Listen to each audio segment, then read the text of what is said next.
Yes guys, welcome back. It's been a while, not really been out much with the drone.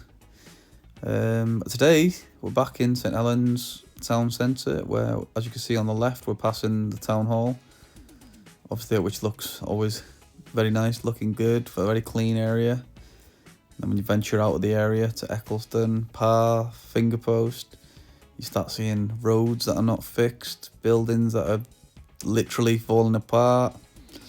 Makes you think where the money actually goes, doesn't it? Lining councillors' pockets, I guess.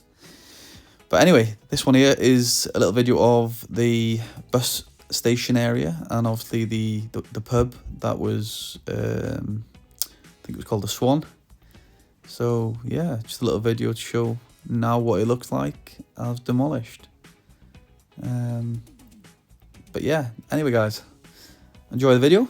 I'll put a little background music for you so you can chill, relax, and watch the video. See you on the next one.